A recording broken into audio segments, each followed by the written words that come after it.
Greetings, Ed Yardeni here. Hope you folks have been well. I want to thank you for your good wishes. I am COVID negative. I was a couple of weeks ago, but yesterday I had another issue and I thought I was still COVID.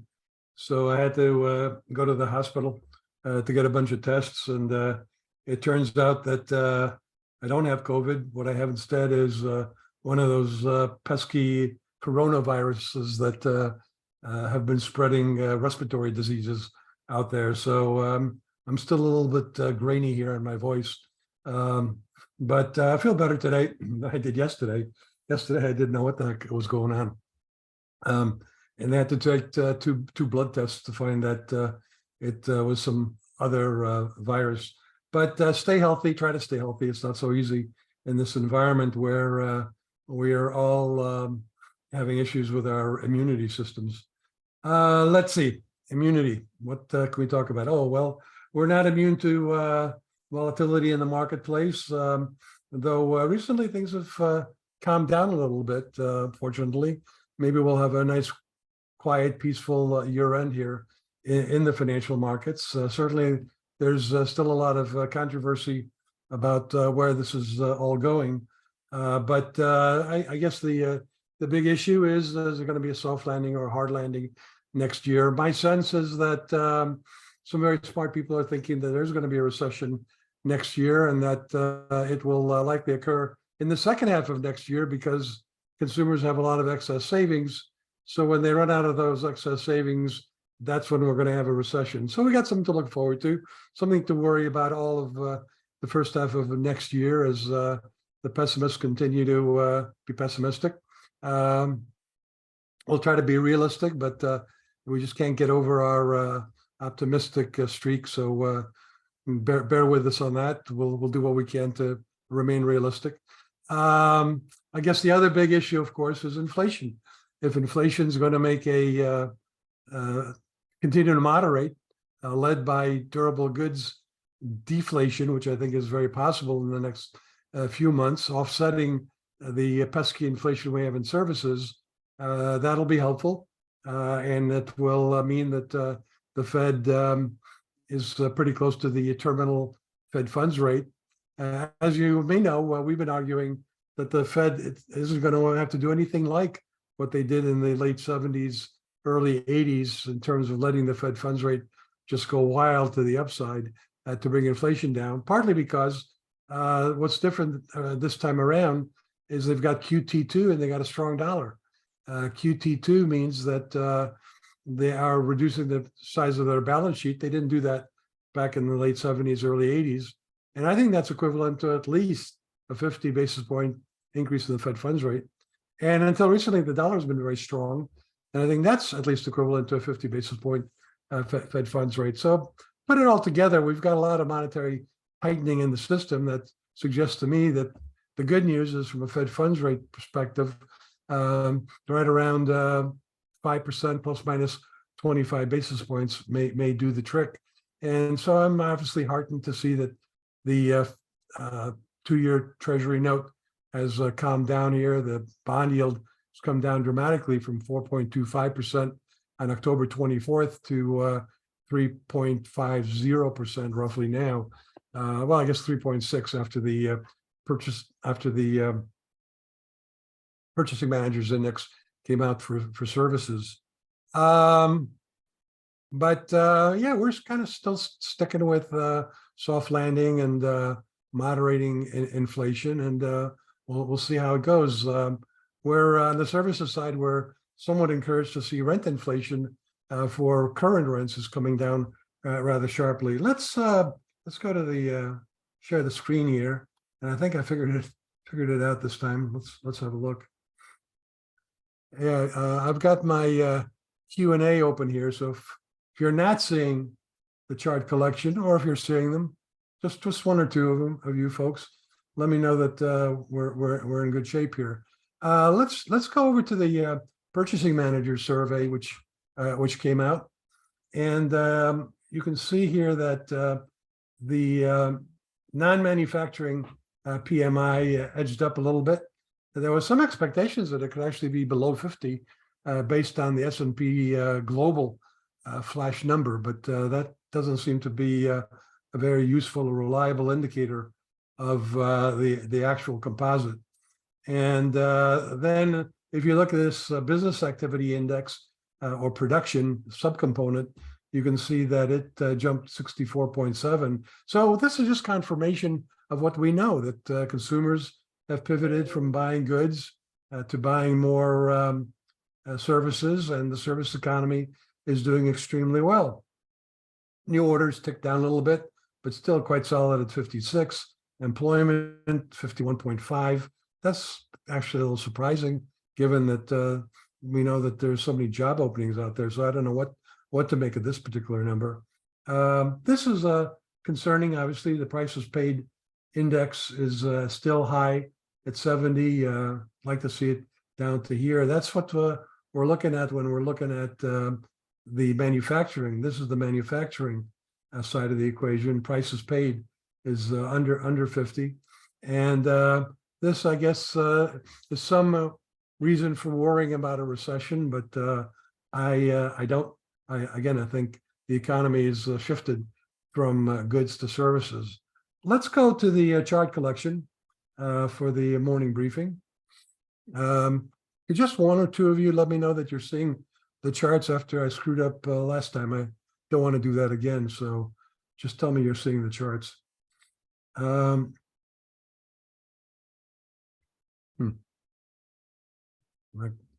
there it is. Great. Thank you very much.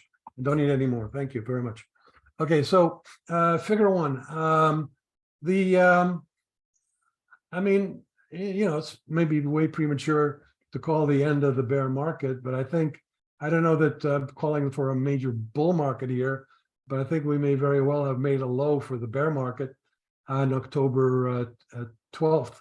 I thought it was 3,666 back on June 16th. You know me, I got this hang up with the Da Vinci Code. And it had a nice little rally from that level through August 16th. But then it failed. We thought it might fail because it didn't take out the 200-day moving average. And we also thought that, as everybody else saw, that Powell was turning more hawkish.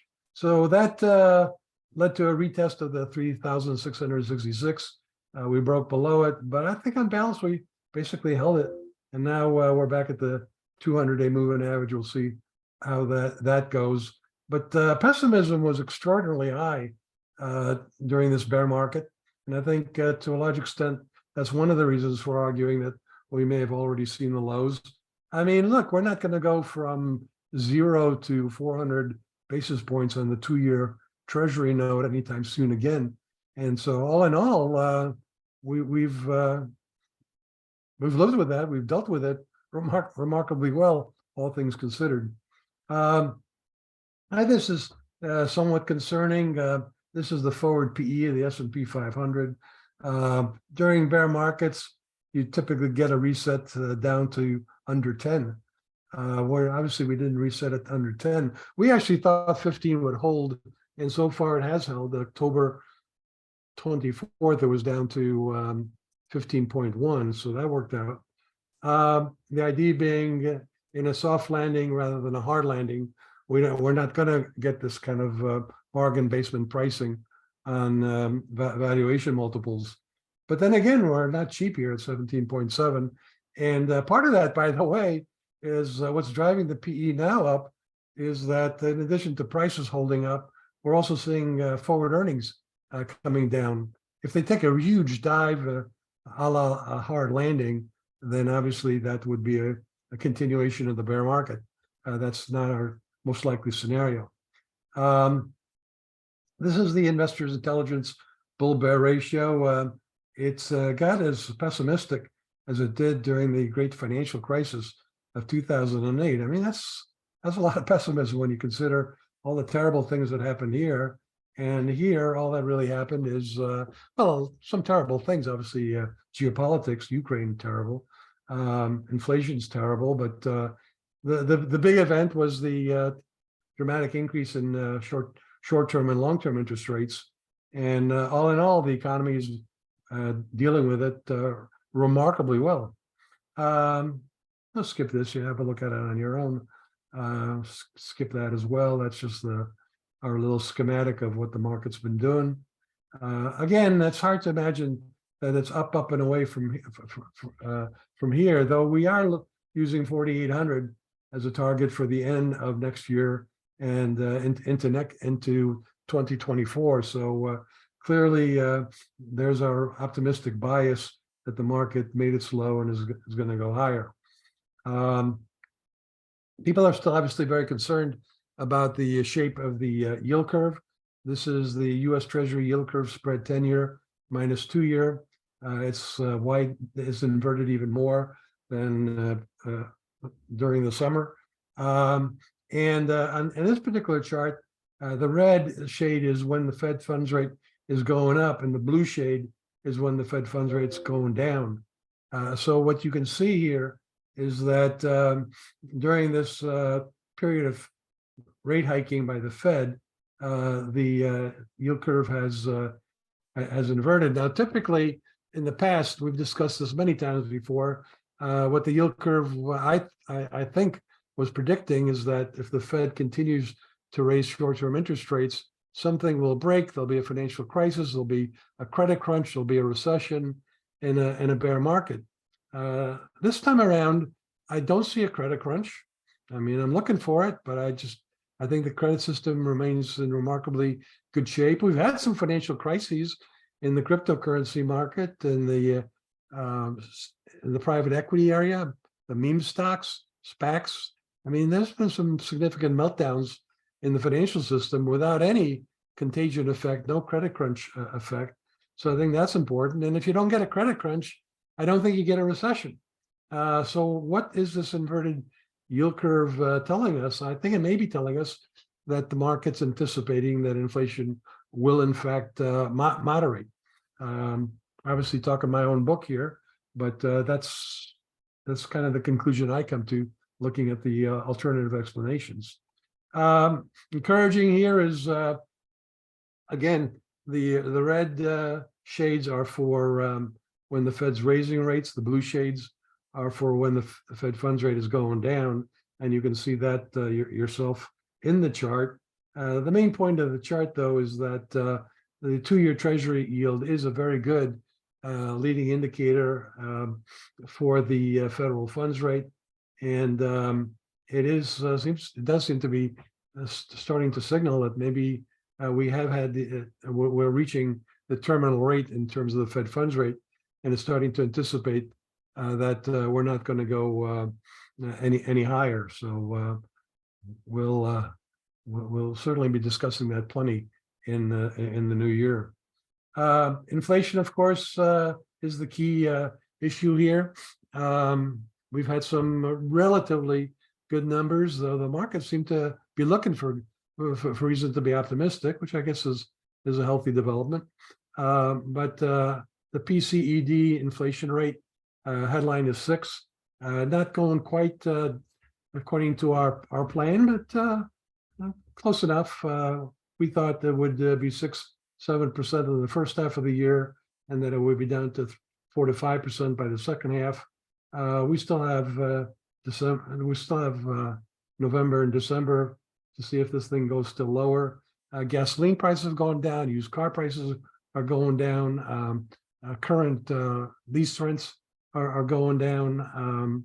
Did I mention gasoline? Gasoline prices are going down. So I'm expecting to see some moderation there, especially, again, durable goods deflation, offsetting some of the pesky inflation we have in services. And then next year, 3 to 4%. This is the story about the excess savings. We all know that story, that the consumers got lots of excess savings. But it's not just excess savings that's kept the consumer spending. They've also borrowed, but they've also had substantial employment gains. They've had good wage gains, but they've been offset, not so good. They've been offset by rising prices. So real wages have stagnated, but payroll employment's expanded, and that's giving them purchasing power. And I think that there's a scenario where wages rise faster than prices next year. I mean, we had this horrible situation with productivity in the first half of the year. People are quitting. You have to hire new people. They don't know what they're doing. It's been a disaster for productivity.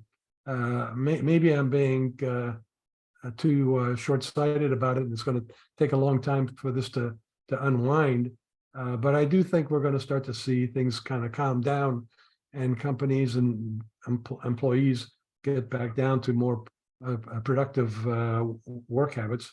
And I think that'll show up in wages rising faster than prices. And September, October, that's exactly what happened, by the way, as you can see here. Okay, so again, you need a magnifying glass to make a big story out of this. But this is average hourly earnings of production and non-supervisory workers. So it's about 80% of people who are working. And it's divided by the consumption deflator.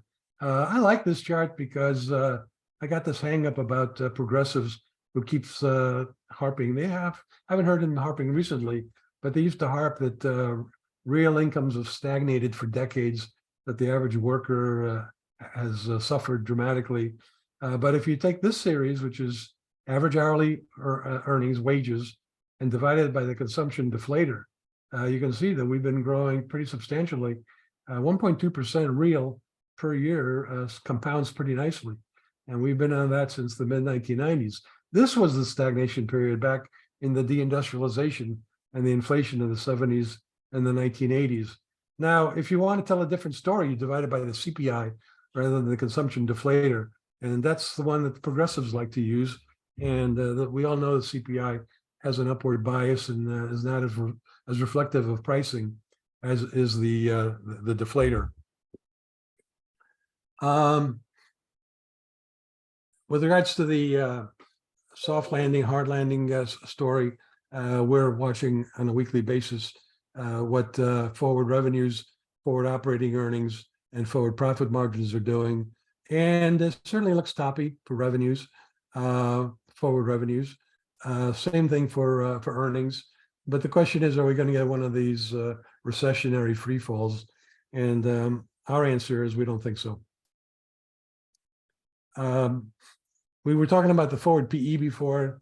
Obviously, this backup in this drop in bond yield has helped a lot in terms of giving us some support on the forward PE.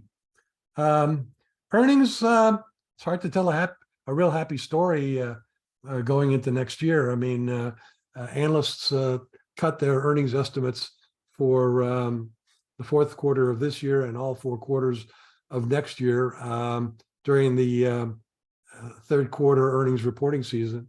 But we haven't had the season's over, and so we got a kind of a quiet period here. And we've seen analysts kind of stabilize things, and they haven't been cutting earnings since. But there is another earnings season coming, always is. We'll see how that pans out in January. Joe put together this percent of S&P 500 companies with positive 3-month percent change in forward earnings. This certainly doesn't look particularly bullish. It looks downright bearish. But on the other hand, it does tend to bottom within bear markets or near the end of bear markets. Not a lot of data here to convince you of that. But again, we're not looking for a hard landing. So we don't think that the earnings, we think the market's going to look past the earnings slowdown in the first half of the year. And I think increasingly the market will perceive, as we do, that earnings will do better in the second half of next year, but that's obviously controversial. We looked at the MPMI. This is the prices paid index. We just looked at that. Let's see if there's anything else I want to chatter about. No, let's stop sharing the screen. Thanks for the nice turnout today. And let's see what we got here. Okay, Manuel. And by the way, I have one question so far, so take this opportunity if you like.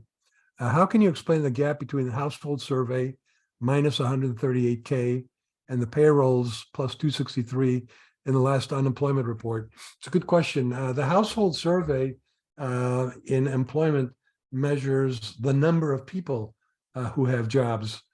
The payroll employment survey measures the number of jobs. So if one person has two jobs, two part-time jobs, that counts as two jobs in payroll, but it only counts as one in the household employment. It's hard to compare them. I mean, household also includes self-employed people. I would say at this point, some economists like to sort of average the two. And if you average the two, then the labor market isn't quite as hot as you would think looking at the payroll numbers. But we'll see how that plays out. I mean, clearly, when you look at the broad brush of labor market indicators, which is really the only way to do it right, the conclusion is it's still a hot, tight labor market. I think the big issue looking ahead here on inflation is wages.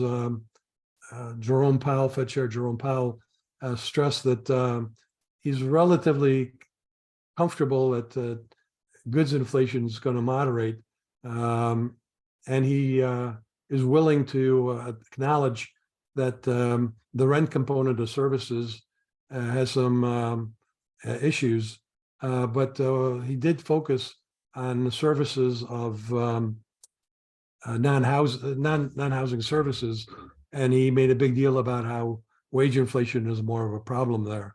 So that's where our focus is going to be in the next few months. Okay, got some more questions here. Brian, with earnings forecasts being downwardly revised, it seems to me that once the Fed feels inflation is under control, that we would have upwardly revised earnings forecast.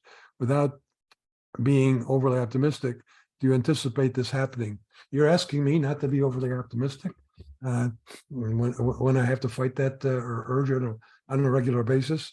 It's partly because there's so many pessimists out there that my counter instincts come out when everybody's pessimistic. But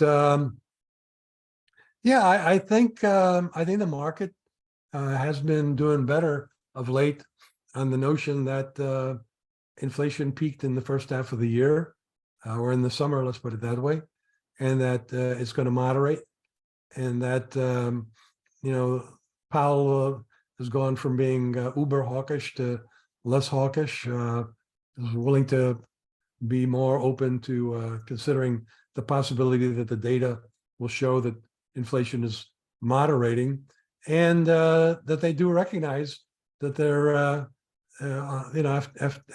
after the December 14th rate hike, that they're going to be in restrictive territory, and as they promised, what they need to do is leave it there, just leave it in restrictive territory, and see how it all plays out. So I mean, it is interesting to see that the market has been hanging in there when analysts are finally lowering their earnings expectations. But helping that has been the story on inflation, the story on the bond market, on the valuation basis.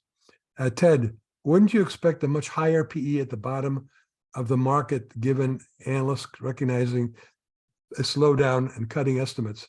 It seemed the most important thing is to see when analysts throw in the towel. This will probably mark a bottom. Yeah, I agree with that. I think that's an explanation for why now that industry analysts are cutting their estimates, that the market isn't reacting all that badly to it. I